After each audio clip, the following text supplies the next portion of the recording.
Ustedes vieron que la palabra del Señor dice que es necesario nacer de nuevo. ¿Sí? No alcanza con que alguien diga que cree en Dios, es necesario nacer de nuevo. Le decía Jesucristo a un maestro de la ley judía llamado Nicodemo, que quería saber cómo era esto con este nuevo maestro que había aparecido. Y este maestro de la ley judía se supone que manejaba muy bien las escrituras, pero se le escapaban algunas cosas. Nicodemo hizo la pregunta obvia: ¿y cómo hago para volver al vientre de mi madre? ¿No? Y Jesucristo dijo: no, mira, te explico, esto es espiritual. Hay que nacer del agua y del espíritu. Cuando Jesucristo se refiere al agua y al espíritu, se está refiriendo a la palabra y al espíritu. El agua es una representación de la palabra del Señor. Luego el apóstol Pedro más adelante aclara este punto y dice que hemos nacido de una simiente incorruptible que es la palabra del Señor. No es suficiente con que yo sepa la palabra. De hecho, hay muchas personas en este mundo que saben mucho de la Biblia y ni siquiera son creyentes, porque la estudian como se estudia cualquier otro libro antiguo. Es necesario que la palabra llegue a la vida de nosotros y el Espíritu Santo active esa palabra en nosotros. Como decía Daniel hace un rato, que el espíritu de Ciro fue despertado, ¿verdad? Es necesario que haya una obra del Espíritu Santo en la vida de aquella persona que escucha la palabra, y de esa manera entonces la persona puede nacer de nuevo. Por eso Jesús decía más adelante: todos los que el Padre me dio, yo no los voy a perder y los voy a resucitar en el día postrero. Ahí fue en el episodio donde se le fueron unos cuantos y él dijo: tranquilo, los que el Padre me dio no se me van a ir y van a resucitar en el día postrero.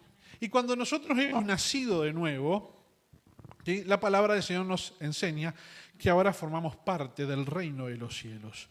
Y el apóstol Pablo es muy claro explicando esto en varias de sus epístolas, cuando él dice que a partir del momento en que Jesús muere y resucita, ¿sí?, hay un cambio allí. Hay un cambio que hace que ahora todos los que creen en Jesús son parte del pueblo de Dios. En un momento, la madre y los hermanos de Jesús llegan ante Jesús y le avisan a Jesús y dicen: mirá que están tu madre y tus hermanos afuera. Y Jesús dice: ¿quiénes son mi madre y mis hermanos? Los que hacen la voluntad de mi Padre son mi madre y mis hermanos. Dejando en claro que a partir de ese momento, lo que valía ya no era el vínculo de sangre o el vínculo étnico con Jesús, sino que el vínculo ahora era de la fe. El que hace la voluntad de mi Padre, ese es mi hermano y esa es mi madre. ¿Sí? Entonces el apóstol Pablo, que era el apóstol a los gentiles, y esto también lo experimenta Pedro. Pedro, o sea, la iglesia cuando nace solo predicándole a los judíos que estaban allí en Jerusalén y en lugares cercanos, hasta que en un momento Pedro, inspirado por el Espíritu Santo, va a la casa de un gentil y le predica el Evangelio. Y no llegó a ofrecerle hacer la oración de entrega o la confesión de fe, que el Espíritu Santo ya había caído sobre los gentiles y estaban hablando en nuevas lenguas. Y Pedro ve eso y dice: wow, dice, yo no puedo negarle el bautismo a los que ya recibieron el Espíritu Santo. Y entonces Pedro bautiza a todos los gentiles. Y allí los apóstoles se dan cuenta de algo que no se habían dado cuenta hasta ese momento, que la obra de Jesucristo para que la gente nazca de nuevo ya era para todo el mundo. Ya no era solamente para un pueblo específico. La obra de Jesucristo es para todas aquellas personas que crean en Él. Todo el que es nacido del agua y del Espíritu entonces ha nacido de nuevo. Y Pablo lo explica y les dice: a partir de ahora, a partir de la obra de Jesús, ya no hay judío ni griego, ¿sí? Somos uno en Cristo Jesús. Ya no hay diferenciación si somos de un pueblo o del otro. Lo que vale aquí es si hemos creído que Jesucristo es el Señor. Que Dios se hizo carne y habitó entre nosotros, como dice el apóstol Juan: el Verbo se hizo carne y habitó, hizo un tabernáculo entre nosotros, se instaló entre nosotros. Pablo también dice, textuales palabras en una de sus epístolas, que para Dios, a partir de ese momento, la circuncisión ya no era nada y la incircuncisión tampoco es nada, sino una nueva creación en Cristo. Que ahora lo que valía era si este proceso se daba en el corazón. Y también termina diciendo, y todo esto, algunas de estas cosas están en el libro del Viaje de la Fe, que hijos de Abraham ahora son todos aquellos que creen en la simiente de Abraham, que es Jesucristo. Dice en la simiente y no en las simientes, como si fueran muchas. Y Pablo concluye que la simiente de Abraham, esa descendencia de Abraham, en quien se cumplen las promesas, es Jesucristo. Por lo tanto, todo aquel que ha creído en Jesucristo también es hijo de Abraham.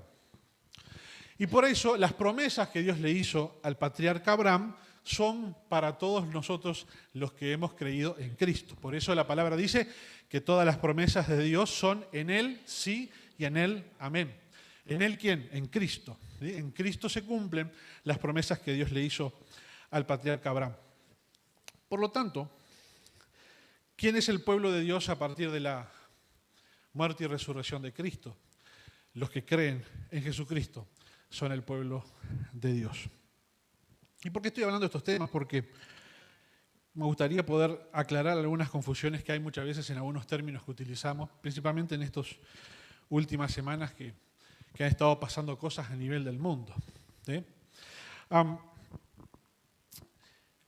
El pueblo de Dios son aquellos que creen en Jesús. ¿Qué pasa con el pueblo judío? El pueblo judío fue la herramienta, Israel fue la herramienta que Dios utilizó para cumplir su propósito de salvar a la humanidad, para encarnarse en la humanidad. El Señor Jesús nació del pueblo judío. Nuestro Salvador, según la carne, era judío. Entonces, honramos y bendecimos a un pueblo que ha sido a lo largo de la historia tan resiliente y tan resistente y ha sobrevivido y ha soportado un montón de calamidades, porque ha sido el instrumento que Dios utilizó para traernos la salvación. Por eso el Señor Jesús se para frente a Jerusalén, lamenta que Jerusalén siempre mata a sus profetas y le dice a sus discípulos, oren por la paz de Jerusalén, oren por este lugar y por su gente. Oramos y bendecimos Jerusalén y todo el pueblo judío que ha sido el instrumento que Dios ha utilizado para traernos la salvación. Pero tenemos que explicar algunas cosas por temas de actualidad. El pueblo judío, los judíos que no creen en Jesús, ¿nacieron de nuevo? No. Y hay un problema teológico acá. No se puede adorar a Dios y rechazar a Dios al mismo tiempo. Entonces, nuestra oración por el pueblo judío es que Dios le abra los ojos y vean que aquel que no recibieron en su momento era el Mesías. Porque no se puede decir que yo adoro a Dios y al mismo tiempo rechazo a Dios. Y lamentablemente, el pueblo judío dice que, o cree que sigue adorando a Dios, pero al rechazar a Cristo rechaza a Dios. Y eso es incompatible. ¿Sí? Desde nuestra perspectiva bíblica y cristiana, se adora a Dios cuando se acepta a Cristo. Si se rechaza a Cristo, no se está adorando a Dios. Entonces, nosotros a veces tenemos que ser cuidadosos en los términos que utilizamos, porque todos nuestros hermanos del pueblo judío no son, desde la perspectiva Nuevo Testamento, el pueblo de Dios. El pueblo de Dios somos los que hemos creído en Jesucristo. Y por lo tanto ahora somos descendencia de Abraham. ¿Sí? Pero el pueblo judío ha estado en guerra desde toda la vida. Y en estas últimas semanas han sido particularmente difíciles, porque libraron una guerra durante 12 días contra uno de sus enemigos más feroces. Y mi corazón siempre está con el pueblo judío, por el respeto, la admiración que les tengo, por haber sido el instrumento que Dios usó para traer al Salvador, por conservar el idioma, por conservar las escrituras. Pero sobre todo porque son la única nación allá en Medio Oriente que es una nación libre, que es una nación democrática y que es una nación que tiene respeto por los derechos. ¿Sí? Luego, alrededor de Israel, en Medio Oriente, hay muchas naciones lamentablemente gobernadas por terrorismo, por fanatismo islámico. Y el pueblo de Israel, el Estado de Israel, es hoy el muro de contención que tiene Occidente, que está deteniendo el avance del terrorismo. Ese terrorismo que voló la AMIA, la Embajada de Israel en Buenos Aires, ese terrorismo que apuñaló periodistas de la revista Charlie Hebdo en Francia hace 10 años, o que asesinó a tiros a los que estaban en el concierto en la sala del Bataclan en París. no está tan lejos de lo que nosotros pensamos, de que de vez en cuando aparecen por estos lados. Y si no han aparecido por estos lados de forma completa, es porque hay un Estado de Israel presente allá que es el que los está conteniendo. Ese terrorismo que somete a toda su población. En Irán hoy los cristianos son asesinados por ser cristianos. Hay algunos cristianos que sobreviven, que son los cristianos de las iglesias más viejas, como los sirios, los armenios, pero son ciudadanos de segunda clase, no tienen derechos, no tienen el mismo trato que el resto, porque para el Islam, que es fanático, el que no es musulmán es un infiel, y a ese no le va muy bien. Pero el resto de los cristianos que no sean de las iglesias más viejas, como la siria o la armenia, que ya estaban instaladas por ahí, no les va muy bien, especialmente pentecostales, evangélicos, no les va muy bien. ¿Estás sacando nota, mija? Después quiero ver las notas suyas, si no vamos a tener un problemita, está haciendo mucho ruido. Ah, es mi hija, por eso la razón. No se preocupen. Si fuera la hija de otro también.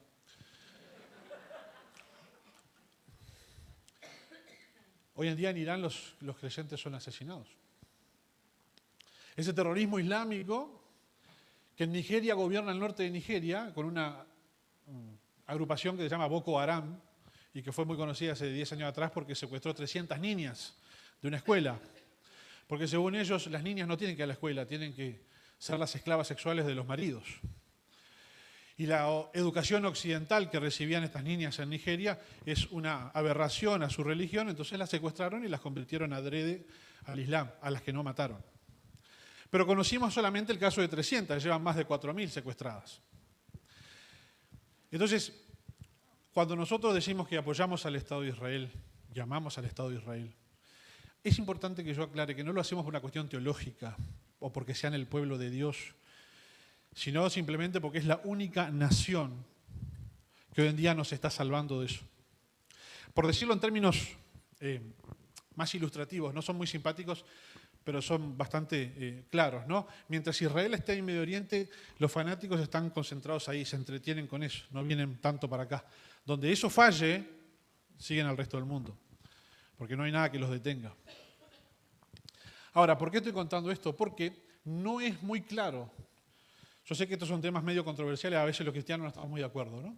Pero no es tan claro que cada vez que la Biblia hable de Israel en el Nuevo Testamento se está refiriendo al Estado de Israel de ahora, ¿no? El Estado de Israel no es la continuidad histórica de aquel reino de Israel que usted conoció en la Biblia. Porque aquel reino de Israel, que estuvo unificado hasta Salomón, luego se dividió, 700 años antes de Cristo desaparecieron 10 tribus en manos de los asirios, quedó solamente la tribu de Judá y de Benjamín, fueron deportados por los babilonios, después volvieron, tuvieron bajo el imperio griego, tuvieron un periodo de independencia y luego bajo el imperio romano. Luego de allí, el imperio romano los dispersó definitivamente en el año 130, quedaron algunos pocos judíos viviendo en Tierra Santa y el resto quedó dispersado. Se terminó el reino aquel. Desde Nabucodonosor para acá, el trono de David está vacío, nadie lo ha vuelto a ocupar, ¿sí? Por eso la profecía de Amós, antes de ir a la profecía de Amós, ¿qué es lo que existe hoy en Tierra Santa? Un Estado moderno, cuyas leyes son leyes modernas, no son ni siquiera la halajá, no es la ley que está en la Biblia. Por ponerles un ejemplo, en la Biblia el reino de Israel era teocrático, era Dios quien gobernaba. En el Israel de hoy el gobierno es democrático, es parlamentario, es republicano, es de derecho internacional. Así que usted, antiguamente en la Biblia, si era homosexual, lo apedreaban. Y si cometía adulterio, lo apedreaban. Hoy eso en Israel no pasa, gracias a Dios. Usted es libre de ser lo que... El único país de Medio Oriente donde pueden ir dos homosexuales de la mano es Israel. En el resto los cuelgan de una grúa a 20 metros y los hacen caer así. En el único lugar donde usted puede estar casado y tener aventuras con su secretaria y con la segunda secretaria y la tercera secretaria es en Israel. En otros países lo van a pasar por el cuchillo. Y en el único lugar donde usted puede ir y ser cristiano y todos los años organizar un tourcito para ir a recorrer Tierra Santa, qué lindo, acá estuvo Jesús, mirá, acá fue el baño de Jesús, acá le dio sarampión, todo eso, lo puede hacer en Israel. Si usted quiere recorrer otro lugar de allá, lo van a pasar por el cuchillo. ¿Bien? Y entonces, ¿por qué hago esta diferenciación? Porque cada vez que Israel atraviesa una guerra, no va a faltar el cristiano que va a hacer un videito en YouTube para decirle que se acaba el mundo. ¿Ah? Y esta no fue la excepción. El Estado de Israel nació en el año 1948. Nació y a las pocas horas ya tenía una guerra. ¿Ah? Y ha estado en guerra desde el año 48 para acá, siempre. Si cada vez que cae una bomba en Israel vamos a pensar que viene el fin del mundo, no tiene nada que ver. ¿No? Y a mí me parece que en este momento es importante hacer esta aclaración, porque no siempre lo que la Biblia dice en el Nuevo Testamento y en las escrituras escatológicas, que es Israel, se está refiriendo a este estado actual de Israel, a esta república actual. Se está refiriendo a otra cosa, que no voy a entrar en eso porque esa es la polémica, pero lo que sí estoy seguro es que no se está refiriendo a este estado de Israel.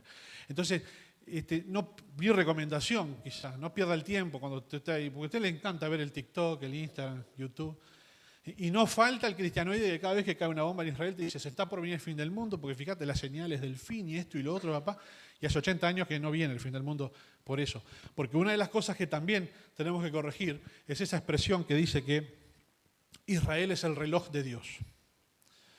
Si Dios tiene un reloj, no es Israel, es Jesucristo, siempre fue Jesucristo, el reloj de Dios. El centro del plan de Dios siempre fue Jesucristo. Israel no fue y no es ahora el centro del plan de Dios, el centro del plan de Dios es Cristo.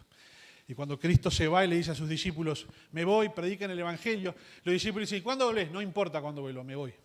Ustedes prediquen el Evangelio. No, y se restaura. Sí, pero no les interesa eso a ustedes. Les estoy parafraseando. Están en versión Emanuel habla hoy. ¿Sí? A ustedes no les importa eso. Ustedes se dedican a predicar el Evangelio. ¿Está? Entonces, ¿cuándo voy a venir? Si no voy a venir, no se preocupen por eso. Entonces, mi recomendación es que en estos tiempos que pululan los escatológicos, que les encanta ver cada vez que cae una bomba, caían bombas en Ucrania y ya decían que Rusia, ya empezaron a armar toda una cuestión. No se sabe. No sé. El trono de David está vacío. La profecía de Amós 9:11 que dice, en los postreros tiempos restauraré el tabernáculo caído de David, se refiere precisamente a esta cuestión. El tabernáculo caído es la dinastía de David, es la casa de David. Allí la palabra tabernáculo se refiere a la casa reinante de David. Y Amós da esa profecía porque cuando él está hablando no hay rey de Israel, no hay hijo de David sentado en el trono de Judá, el trono estaba vacante. Entonces él profetiza que en los postreros tiempos Dios iba a restaurar el tabernáculo caído de David. ¿Sí? Esto ya aprovecho para contarles, porque el tabernáculo caído de David no era una tienda donde estaba el arca y David bailaba. ¿Tá? El tabernáculo caído de David no tiene nada que ver con alabanza y adoración. Yo se lo digo porque a usted le encanta cantar el tabernáculo caído de David. Hoy en día levantamos, y yo tengo la mala noticia para contarle de que usted no levanta nada. El que levanta el tabernáculo caído de David es el Señor, y no se está refiriendo a la tienda donde David danzaba. Esa tienda no se cayó nunca, dicho sea de paso, fue sustituida por el templo de Salomón. ¿Tá? Y lo que se está refiriendo a la profecía es a la casa reinante de David, a la dinastía de David. ¿Tá? No importa si usted quiere seguir cantando la canción, la puede cantar, no pasa nada, al infierno no se va a ir. Si a usted le gusta cantar, sube, cante. Solamente acuérdese, cuando esté cantando esa canción, está cantando una burrada escrita por alguien que tenía menos Biblia que una mezquita. ¿Tá? Porque yo no sé en qué momento al que escribió la canción se le ocurrió que esa profecía se refería a algo de la alabanza y la adoración. Sí, está. Pero bueno, él fue feliz así, habrá cobrado sus derechos de autor y habrá hecho buena plata y está bien. Espero que haya diezmado, por lo menos. ¿No?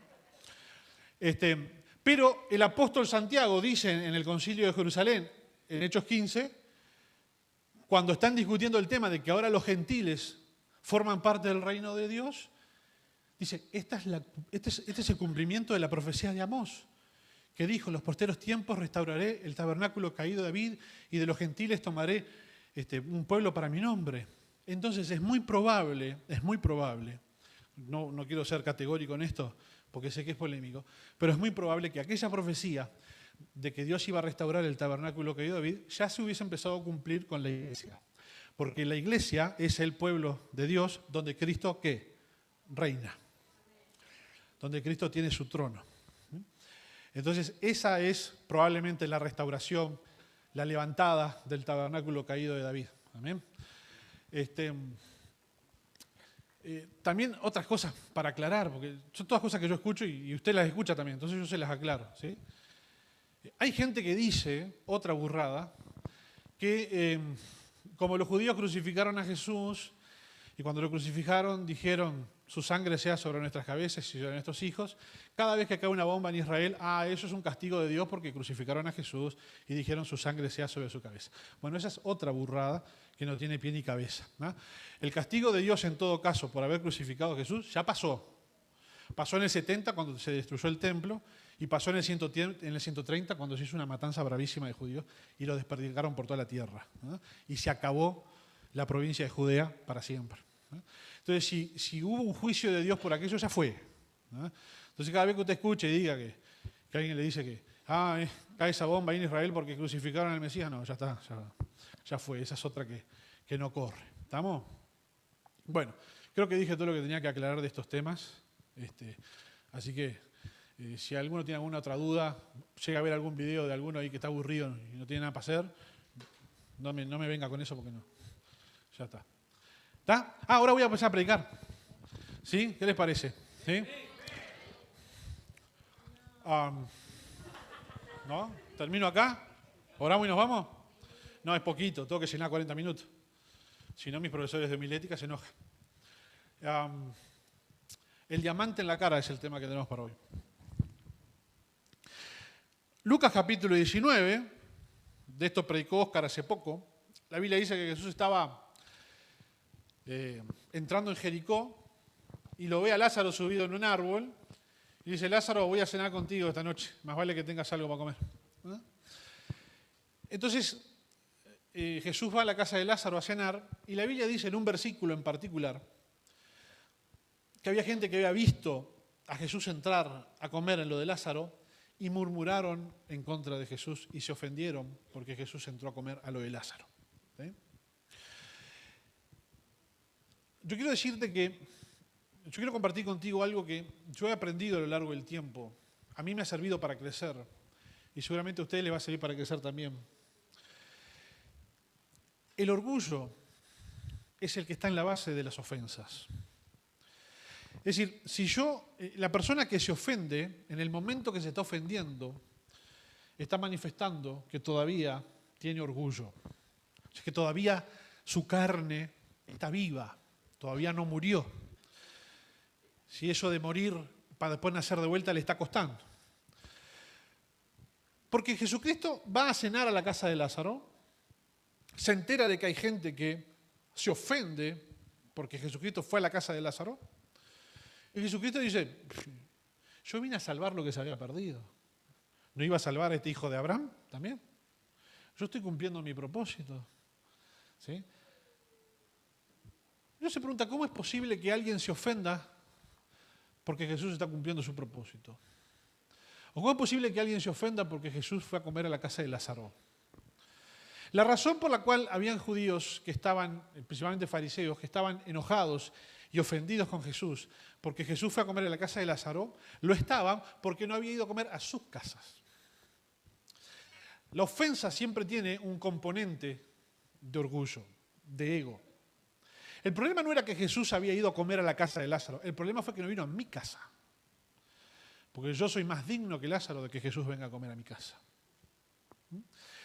Y si ustedes se ponen a pensar, cada vez que nosotros nos hemos ofendido con algo, si ustedes lo analizan, van a llegar a la misma conclusión que yo. Nos ofendemos porque nos tocan el ego en algún punto. ¿Cómo me va a hacer eso? ¿Cómo está formulada la pregunta? ¿Cómo me va a hacer eso? Porque no es que la persona hizo algo, me hizo algo. Y por eso me ofendí. ¿Y por qué me parece importante tocar este punto? Porque si usted presta atención a las Escrituras, Jesús no fue a cenar a la casa del que se ofendió. Decile que tenés al lado. El que se ofende pierde.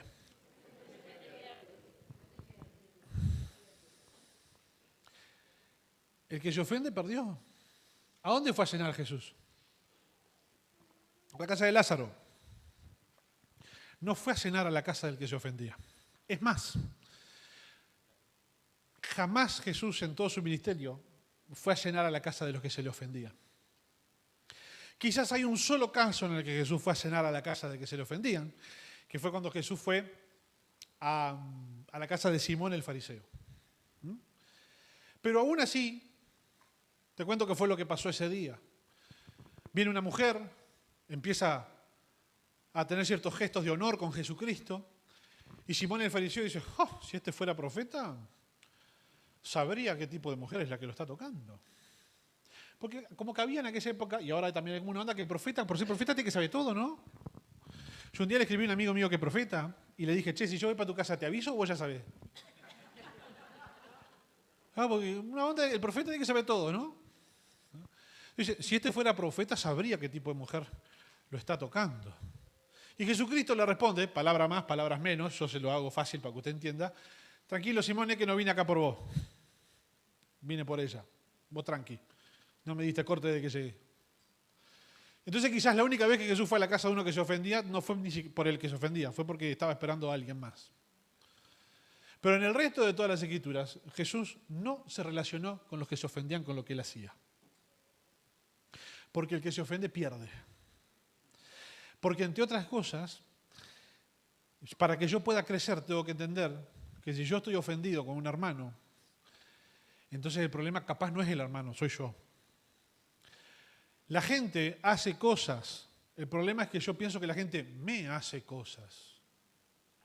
El problema es que yo pienso que fulano hizo algo y me traicionó, me dejó en banda, me dejó tirado, me hizo esto, me hizo lo otro, y no hago otra cosa que acumular un resentimiento. El otro ni se enteró capaz. Ahora, esto es algo que no nos deja crecer. ¿Por qué no nos deja crecer? Porque si yo me vivo ofendiendo, porque si yo no reconozco que el problema está en mi ego, entonces no ceno con Jesús. Si no ceno con Jesús, no crezco. Cuando Jesucristo vino a la tierra y empezó a hacer su ministerio, Jesucristo se juntaba con los publicanos y con los pecadores, y con las prostitutas, con todos los que nadie quería juntarse. Entonces venían los que se creían que eran unos cra y le decían, mirá, estás juntado con publicanos y con pecadores, ¿verdad? ¿No? Lo murmuraban, lo criticaban. Y Jesucristo les dice, los enfermos no necesitan médico, solo los sanos. No, al revés. Los sanos no necesitan médicos, los enfermos sí. Y yo siempre dije, ¿qué onda, no? Si yo fuera un publicano y estoy escuchando a Jesús decir eso, digo, epa, Señor, ¿me está tratando de enfermo? ¿Qué pasó acá? Yo seré muy publicano, pero enfermito no soy, ¿eh? Nadie de los que estaban con Jesús se le ofendía a Jesús cuando Jesús, en sentido figurado, los trataba de enfermos. Porque los trataba de enfermos, ¿eh? Todos entendían la metáfora y no se ofendían porque esa gente estaba tan bien predispuesta hacia el maestro que cuando el maestro decía una cosa, a ellos no se les ocurría pensar que los estaba ofendiendo. Pero si Jesucristo hoy viniese a nuestro pueblo, acá a nuestra, y dijera, no, yo vengo acá porque estos enfermos precisan doctor. Chao, muchas gracias. Qué feo, el Señor Jesús no tuvo una comunicación asertiva con nosotros. Los trató de enfermos.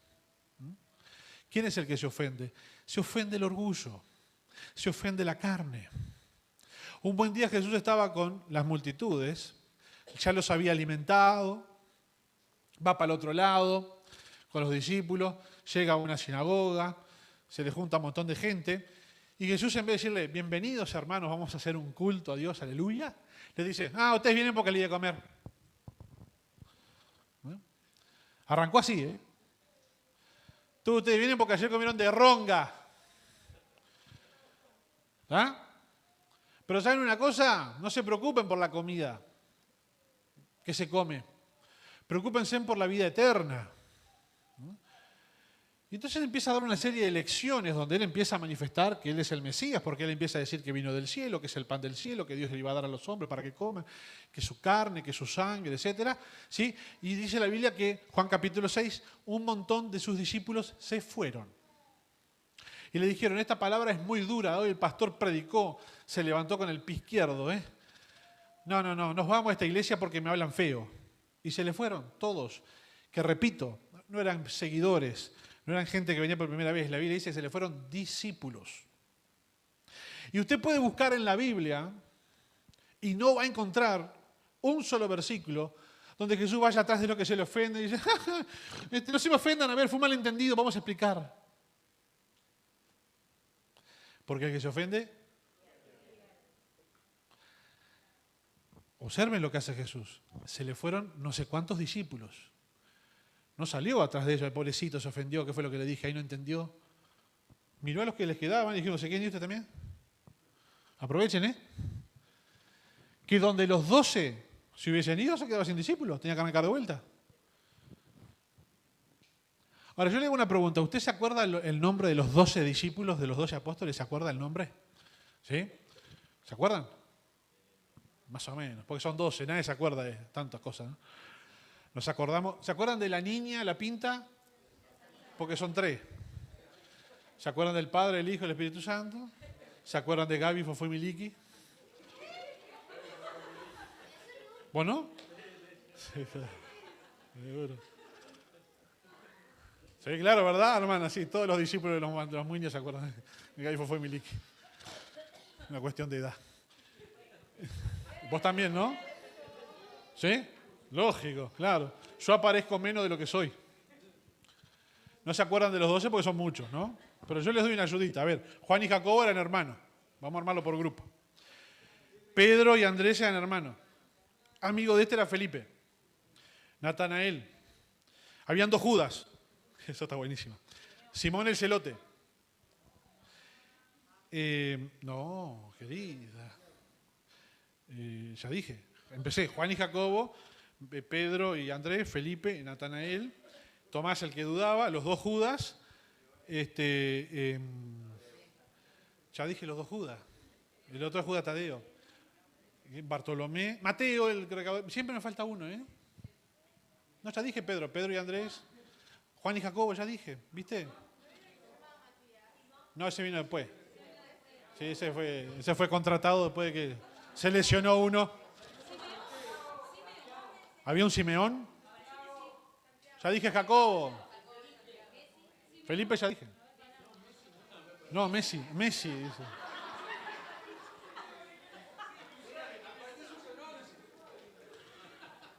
Bueno, no importa. Pero están ahí, en algún lado están escritos los nombres de los 12 apóstoles. ¿Sí? ¿Alguien sabe el nombre de los 12 que se fueron?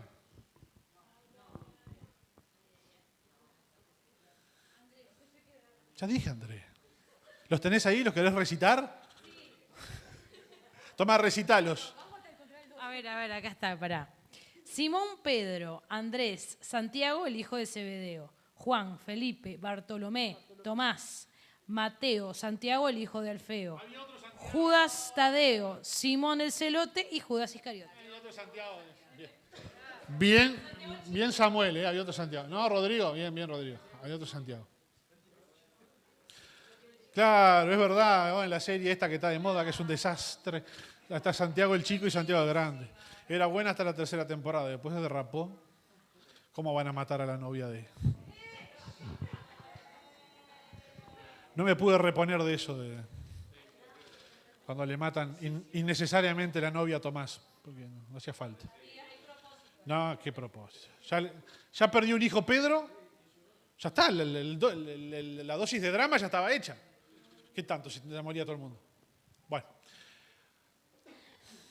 ¿en qué estaba? En que nadie se acuerda, nadie registró el nombre de los que se ofendieron. Y esto es particularmente interesante. Es interesante ver la postura de Jesucristo frente a los que se ofenden y cómo da la impresión de que no les da corte. ¿Por qué? Porque Jesucristo dice, yo estoy cumpliendo mi propósito, yo vine a salvar lo que se había perdido. Usted se ofendió, es problema suyo. Entonces, cuando tú conoces cuál es tu propósito y tú estás haciendo tu propósito y eventualmente alguna persona se ofende contigo, el problema no es tuyo, es de la persona que se ofendió contigo. Si yo mañana vengo y le digo a Gustavo, mira Gustavo, dijiste tal cosa que me ofendió, ¿sabes? ¿Sí? En realidad yo no me ofendí por lo que vos dijiste. Yo ya venía ofendido con tu existencia y lo que hice fue buscar algo para responsabilizarte a vos de lo que me pasa a mí. Entonces me quedé así como el golero que está esperando el tiro libre, mirándote como un vigilante, donde te deslices así y digas, ¡ah! Ahí está. Tenés la culpa de que yo me haya ofendido contigo. Porque así estaban los fariseos, ¿no? La Biblia dice que lo ponían a prueba a Jesús y lo miraban, a ver qué hace, a ver qué dice. Ah, dijo ta, pim. Y a veces nosotros en nuestros vínculos también somos así. Estamos ahí, mirando, principalmente al pastor, ¿no? Donde deslice, donde diga, ah, que me ofenda, me ofendió, pastor.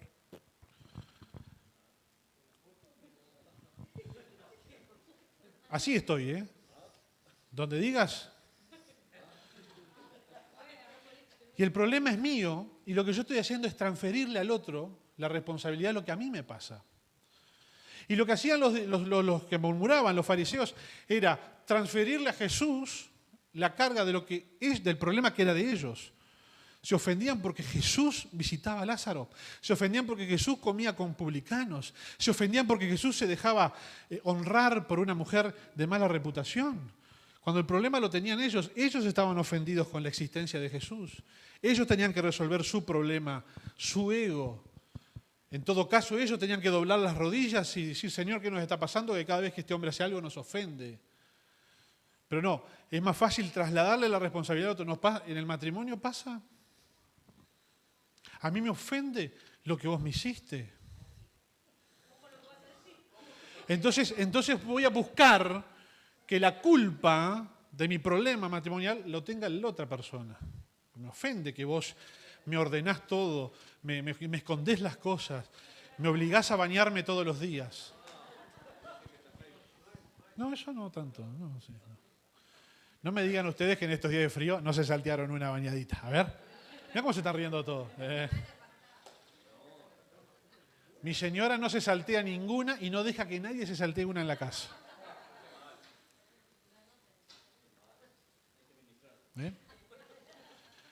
Pero piensen los que son casados acá cuando han tenido problemas matrimoniales, si el asunto no es siempre lo que el otro hace. Y lo que buscamos es trasladarle al otro la responsabilidad de cómo me estoy sintiendo yo. El problema, y esto es especialmente particular en el caso de los que somos pastores, ¿no? Porque somos los que estamos más expuestos a ofender por nuestro rol de tener que corregir, ¿no? Entonces, puede pasar algún día que usted me escriba y me agarró, me levanté mal y lo atendí mal, ¿no? Y entonces usted ya se va a agarrar de eso. Sí, y a veces respondo bien. La mayoría de las veces respondo... Sí, a veces. La mayoría de las veces respondo mal. Si alguien... Mira, por ejemplo, ¿no? Vamos a poner un ejemplo hipotético con el Rodríguez. Un crack me deja usarlo para todo. El Rodrigo. No, Rodrigo. El Rodri me escribe un mensaje y me dice así: Pastor Emanuel, una compañera de la facultad, de rubios cabellos y voluptuosa figura, que hace poco le hicieron la carta astral, consultando con el tarot, me dijo que nos vio juntos y felices para siempre. ¿Qué le parece si este domingo paso a pedir palabra a ver si es del Señor? Me manda ese mensaje, ¿verdad? Bueno. No, ¿ustedes cómo esperan que yo le responda? Querido Rodrigo,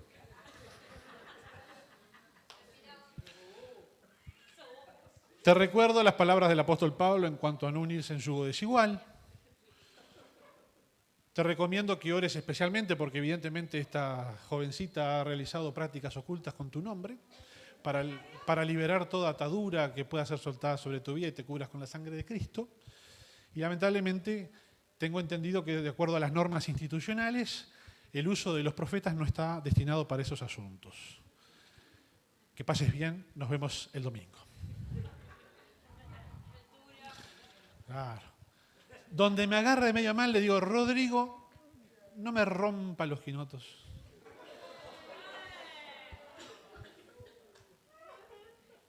Venís a la iglesia desde los 11 años, no puede ser que me hagas este planteo. No me hagas perder tiempo. Ya me hiciste calentar, chao.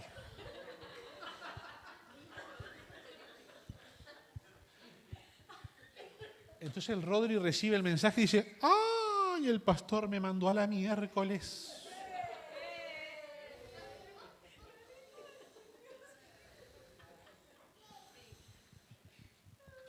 Si se ofende, pierde.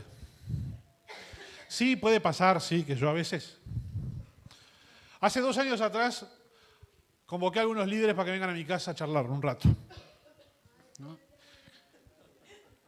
Y les dije lo mismo que les estoy diciendo a ustedes ahora, ¿no? Le dije, Juan capítulo 6, Jesucristo agarró a los discípulos, le dijo, ¿seguimos con estos criterios o no seguimos si quieren ahí está la puerta?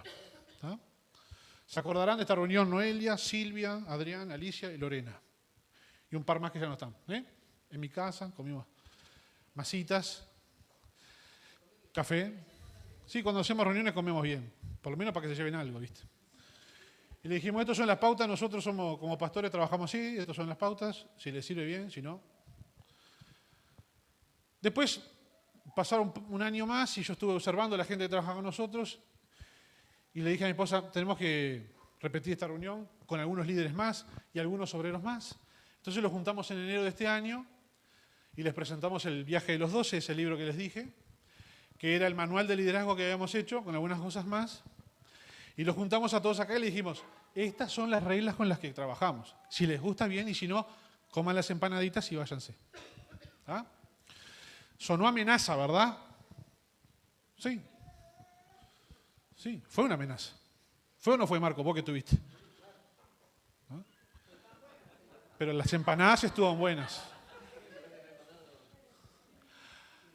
Ahora, vamos a darle un cierre a esto. Porque la intención mía en esta noche es que yo me pueda llevar este mensaje. Concreto. No vine a aburrirlos con muchos conceptos. Uno solo. Si vos te ofendés, tenés la carne viva. Siempre se ofende el ego. El espíritu no se ofende. Y si vieron el mensaje que le mandó el apóstol, y si hace años que están acá en TGD, están acostumbrados a un dicho que tenemos que la verdad es como un diamante. Usted lo puede entregar así, tirándole el diamante en la cara y haciéndole un tajo. Usted le puede entregar el diamantecito así, mira, con envolvido para regalo y todo. ¿Está? Yo les digo la verdad, a veces me levanto medio torcido y si me mandas un mensaje como el del Rodri y estoy apurado, caso el diamante y te lo largo así porque estoy apurado, estoy para otra cosa, ¿no? Perdoná, viste que no me dio para agarrarlo y traértelo así divino, precioso. Ahora, yo les digo una cosa, ¿no? Razonen ustedes conmigo. Si alguno de ustedes caza un diamante de tamaño que sea capaz de lastimar, ¿no? Y me lo arroja en la cara. Y me hace una cicatriz acá.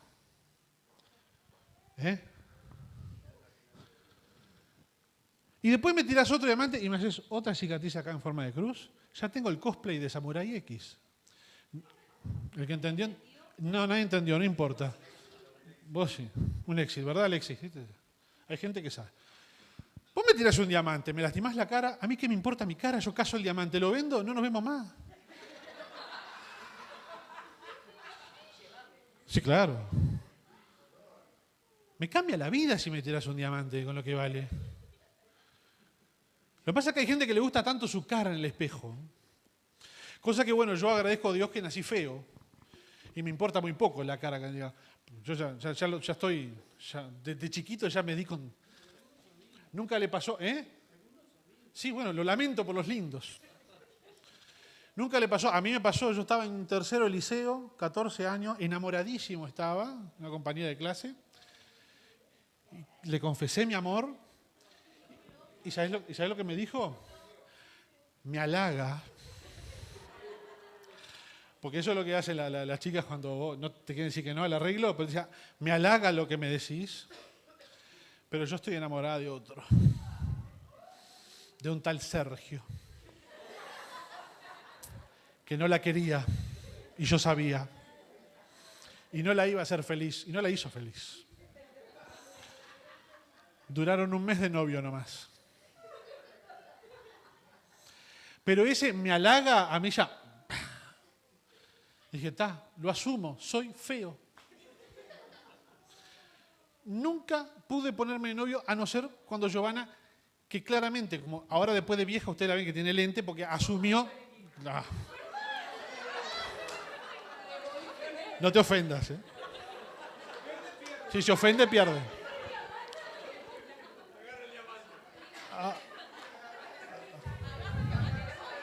A ver, decile al que tenés al lado. Shh. Gracias.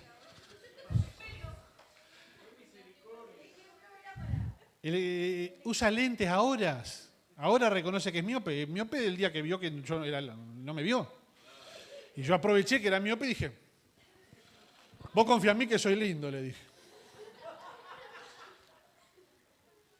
Pero entonces como a mí la cara nunca me sirvió para mucho, nunca me sirvió para nada la cara. Y no tengo una cara linda, vos me tirás un diamante, me haces un tajo, me mato de la risa, caso al diamante, no nos vemos más. Ahora, hay gente que vos lo agarraste apurado, le tiraste el diamante en la jeta, le hiciste un tajo en la nariz. Y yo, ¡ay, el tajo que me hiciste! ¡Mirá, qué horrible! El diamante, caca, pi, vos también. Boom. No seas nada, agarrá el diamante.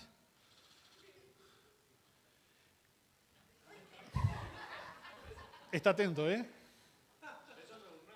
Sí, es un...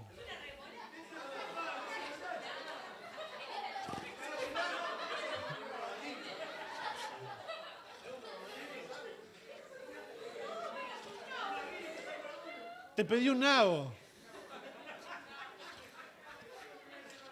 Te pedí un nabo. Mira lo que pusiste. La gente se ríe. No trabajo más contigo.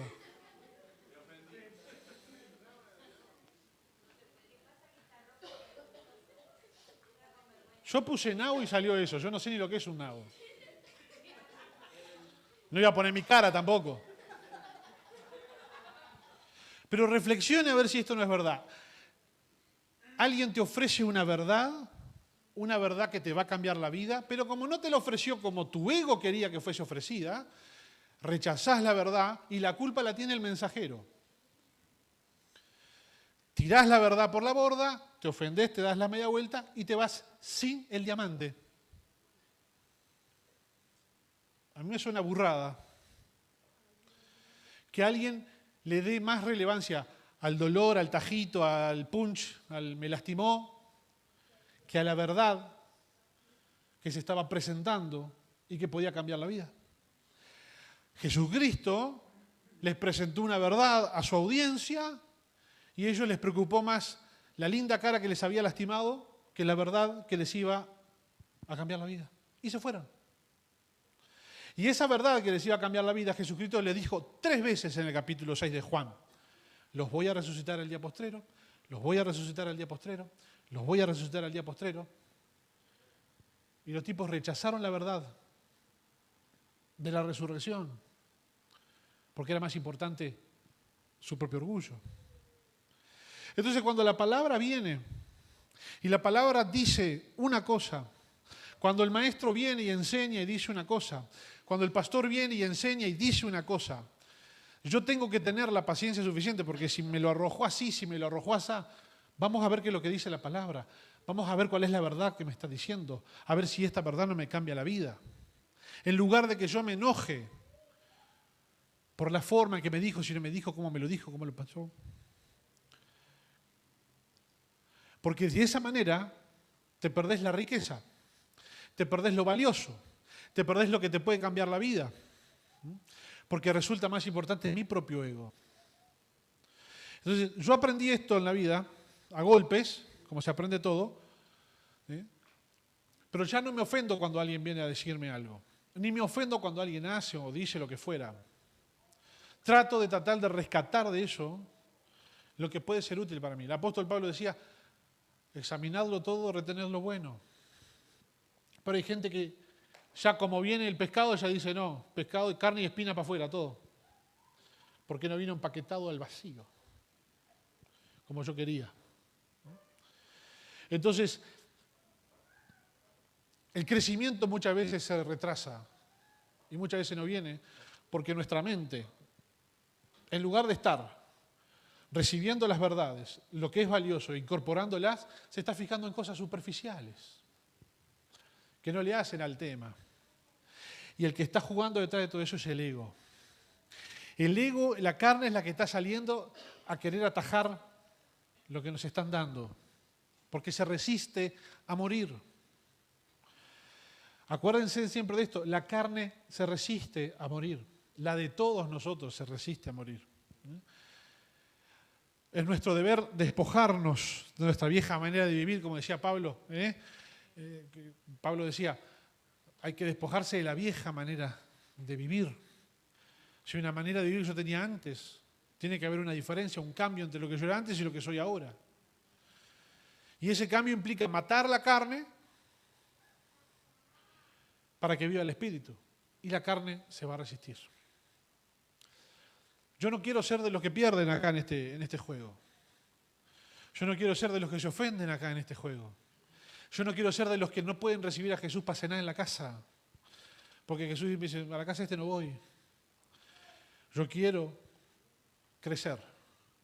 Y quiero recibir la verdad de la palabra de Dios, aceptarla y quedarme con esto como una táctica. Esto es una estrategia.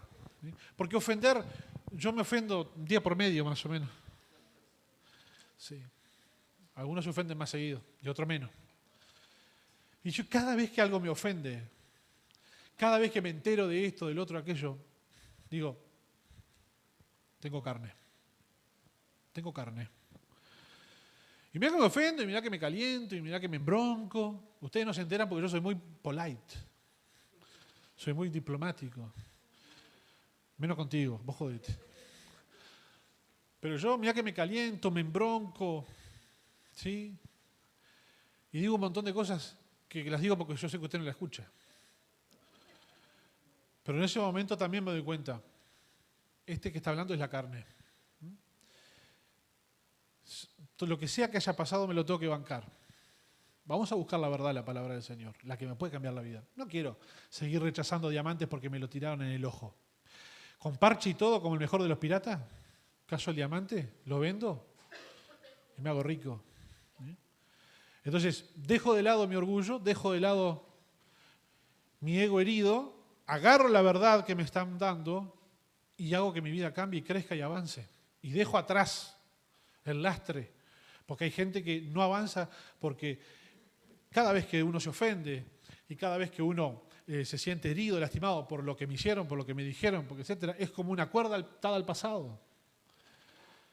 Que uno tiene que arrastrar un peso. Ya he cortado con eso. Vamos a orar.